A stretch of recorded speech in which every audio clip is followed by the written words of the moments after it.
네, 나우 인터뷰 코너입니다. 이탈리아 연립정부의 위기 속에 현지 시간으로 지난 20일 주세페 콘테 총리가 결국 사임하겠다는 뜻을 밝혔습니다. 이로써 지난해 6월 1일에 출범했던 극우 포퓰리즘 연정은 1년 2개월 만에 사실상 막을 내리게 됐고 이탈리아 정치권은 한치 앞을 내다보기 어려운 혼돈의 상황으로 빠져들게 됐습니다. 오늘은 이탈리아 정치 전문가이신 대전대학교 글로벌 문화 콘텐츠학과 김종법 교수 전화 연결해서 이야기 나눠보도록 하겠습니다. 교수님 안녕하십니까? 네, 안녕하세요. 예. 사실 이탈리아 연립정부가 오래가지 못할 거다라는 예상은 출범 초부터 있어 왔습니다. 왜냐하면 너무나 상반된 두 정당이 손을 잡아서겠죠? 네, 그렇습니다. 이미 언론에 많이 알려져 있기 때문에 제가 깊은 설명은 드리진 않겠지만, 이탈리아 오송운동당은 중도 성향의 기존의 정치권에 대해서 식상했던 새로운 정치를 바라는 일반 대중, 그리고 직접민주주의를 선호하는 그런 포퓰리즘 정당입니다. 네. 이에 반해서 이제 북부동맹, 지금 동맹이라고 얘기하신 정식 이름이 북부동맹인데요. 네. 이 북부동맹은 북부의 독립을 주장하는 다소 극우 성향의 정당이라는 측면에서 두 정당의 성격은 완전히 다릅니다. 그런데 실제로 2018년 3월 총선에서 어느 정당도 과반수를 획득하지 못하면서 연정이라는 형태를 추구할 수밖에 없었는데, 네. 사실 오송운동당이든 북부정당이든 북부동맹이든 단독으로 정부를 구성할 수 없어서 색깔이 너무 다름에도 불구하고 이 두 정당이 여러 가지 이해관계가 맞아서 연정을 시작했던 거죠. 그런데 그 연정이 시작 전부터 이민정책이나 환경정책 등에서 전혀 다른 정책적 지향점이 있었기 때문에 네. 이 두 당의 결별은 사실은 구성 시점에서부터 시간 문제였던 것이죠. 네. 그러니까 완전히 성향이 다른 두 당이 만나서 갈 때부터, 시작부터 오래가지 못할 거다. 그랬기 때문에 그런 예상이 나왔던 건데, 예. 그래서 중립 안으로 내세웠던 게 양 당이 어떤 중립적인 합의점으로 주세페 콘테를 총리로 내세웠던 건데요. 이 콘테 총리는 그럼 어떤 인물이었습니까? 글쎄 이게 중립적인 사라고 얘기하기는 조금 어려운 측면이 있는데요. 왜냐하면은요, 이 콘테 총리는 개인적으로 이 법학을 공부하시고 이제 법률사무소 대표이기도 한데요. 네. 이 콘테 총리가 디마이오라고 하는 오송운동당 대표죠. 네. 이 개인의 법적 자문을 했던 사람이에요. 네네. 오송운동당하고 살짝 가까운 거죠. 그런 측면에서 보면은. 근데 이제 당시에 처음에 3월 총선 뒤에 연정 구성까지 굉장히 오랜 시간이 걸렸고 구성이 된 다음에도 문제가 좀 있었습니다. 그 문제의 핵심은 뭐였었냐면, 네. 원래 콘테 총리가 아니라 반 EU를 주장했던 경제학자를 사실은 총리로 내세우려고 했는데, 네네. 이 마테렐라라고 하는 대통령이 이 민주당 출신이거든요. 이 EU 통합을 지향했던 민주당 입장에서 이 안을 받아들이기가 힘들었던 거죠. 그래서 서로 왔다 갔다 하면서 누구를 수상으로 하느냐, 장관으로 하느냐에 대한 인준이 한 2개월 넘게 걸렸습니다. 그래서 이제 사실은 늦게 출범을 하게 된 거죠. 총선 이후에 바로 연정이 출범이 안 되고 2개월 후에 논쟁이 거치면서 서로 그냥 한 발씩 물러서서 콘테 총리가, 전혀 정적 지명도가 없던 사람이 경력도 당선이 없죠. 됐기 때문에. 네. 예. 그래서 아마 중립적인 인물이라고 아마 신문에서 얘기를 하는 것 같습니다. 근데 실제로는 중립적이라고 보기는 조금 어렵습니다. 디마이오 대표하고 더 가까운 그런 사람이라고 볼 수 있습니다. 그러면 실제로 총리를 하는 기간이 그리 길진 않았습니다만 국정 운영은 잘 했나요? 평가가 어땠습니까? 이게 뭐라 그럴까요? 그런 말씀드리면 콘테 총리 되게 기분 나빠하실 텐데 실제로는 디마이오 당대표, 그러니까 오송운동당의 당대표하고 살비니라고 하는 북부동맹의 두 부총리가 사실은 국정 운영을 했다고 봐야 되는 거죠. 그렇군요. 자, 그러면 콘테 총리가 결정적으로 사임을 할 수밖에 없었던, 본인이 그런 결정을 내릴 수밖에 없었던 계기가 된 일이 있었습니까? 실제로 그렇습니다. 근데 이게 이제 지지층도 다르고 정책적 지향점이 다르기 때문에 오송운동당이 계속 실정을 했어요. 네. 지난 3월 총선에서 제1당으로 32% 정도 되던 표를 획득했음에도 불구하고 기본소득제를 지향하면서 새로운 정치를 보여준 게 아니라 계속 그 기성 정치에 매몰돼가는 모습들을 보여줬거든요. 네. 그러다 보니까 이게 지지층이 계속 일체되는 거죠.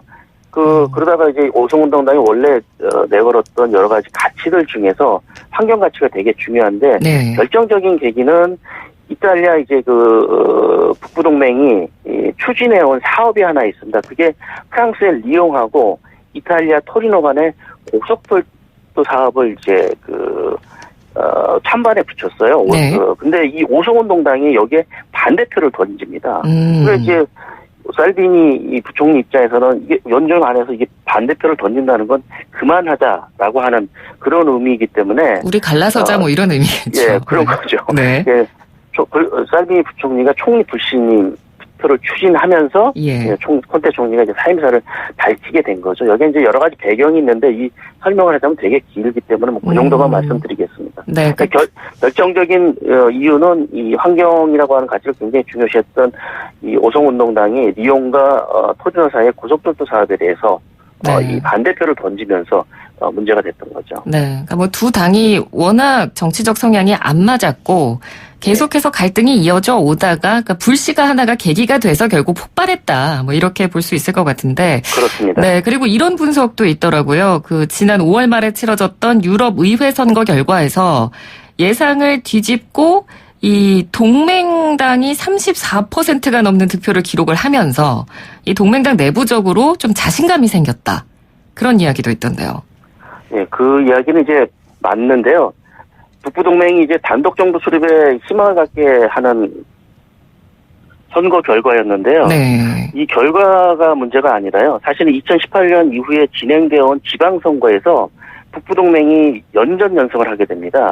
사실은 그게 출발점이었죠. 네. 2019년 아브루조나 사르데냐 주에서 주지사 선거에서 이 동맹 출신 후보자가 당선이 됩니다. 근데 아까도 말씀드렸지만 북부동맹의 주 지지 계층은 북부에 몰려 있는데 네. 남부와 중부에 이 동맹 출신 후보자가 당선이 되면서 살비니 부총리가 그래?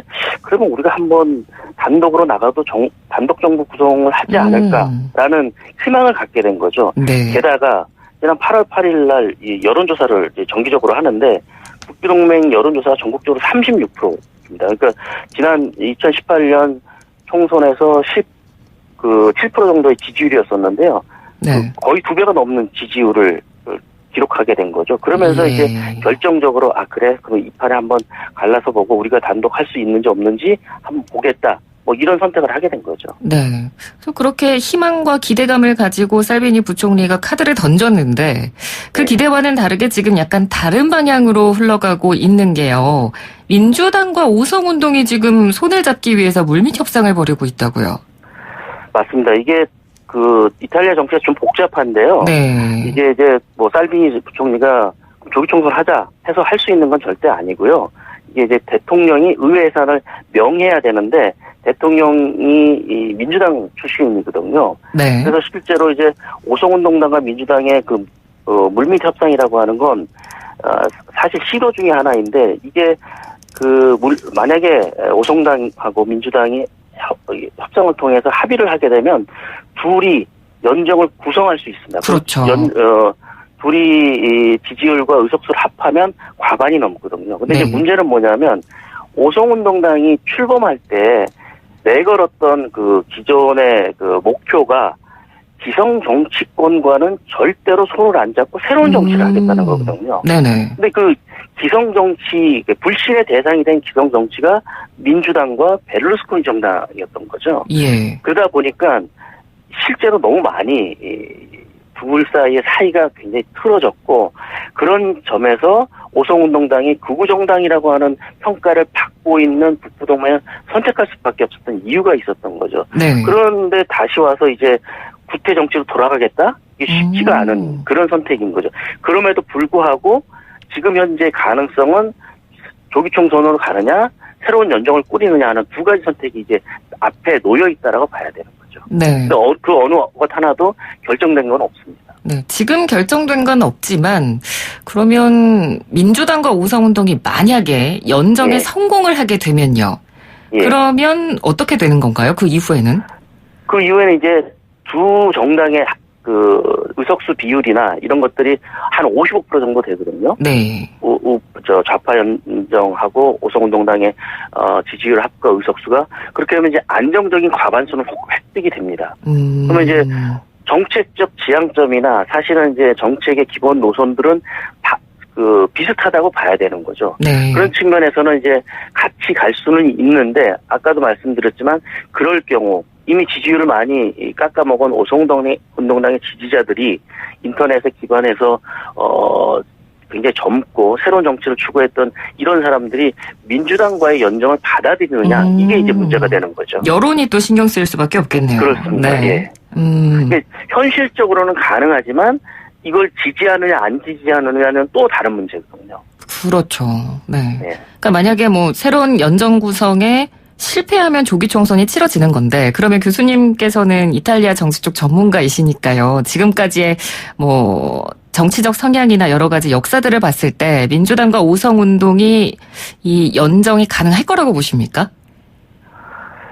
글쎄요, 이제 이론적인 측면에서 보면 오성운동당과 민주당이 연정이 가능하려면 아마 2018년 3월 총선에서 이미 얘기가 됐을 텐데, 네. 그거를 이제 배제한 상태에서 이게 가고 있기 때문에 아마도 제 생각엔 둘 사이의 그 극적인 합의라고 하는 건 결국 오성운동당이 다음 총선에서도 망할 수밖에 없는 그런 선택이라는 측면에서 쉽게 그 결정을 하지는 않을 것 같다는 생각은 듭니다. 예. 근데 이제 그렇다고 하면 오히려 좀 더 가능성이 높은 선택이라고 하는 게 조기 총선인데 네. 이건 또 쉽지 않은 게 조기 총선을 마테렐라라고 하는 대통령이 의회 해산을 선언할지 얘가 첫 번째 관문이고요. 네네. 두 번째는 실제로 한다고 하더라도 단독 정부가 가능할지, 북부동맹이 단독 정부가 가능할지는 또 다른 문제거든요. 그러니까 이게 여러 가지가 복잡합니다. 네. 우리가 이제 유럽 연합 안에서 경제 위기 이후에 이탈렉시트라고 하는 그 브렉시트와 같은 회원국의 탈퇴 두 번째 가능성 높은 국가 이탈리아였거든요. 예. 이런 문제까지 겹치면서 굉장히 이탈리아 상황이 정치적으로 특히 유럽과 글로벌 경제 차원에서는 굉장히 문제가 될 수밖에 없는 상황이 된 거죠. 네. 그래서 이 콘테 총리가 사임 선언하면서 이제 대통령이 이 어려운 상황에서 이탈리아를 이끌어갈 것이다. 이런 발언을 했는데 정말 마타렐라 대통령은 고민이 많을 수밖에 없겠네요. 그렇죠. 이게 일단 이탈리아는 의회 중심제 국가이긴 하지만요. 대통령이 굉장히 중요한 역할을 합니다. 네. 그 연정이 구성돼서 수상 총리 후보를 올리면 그것을 최종적으로 결정하고 인준해주는 사람이 대통령이거든요. 네. 안 해주면 못하는 겁니다.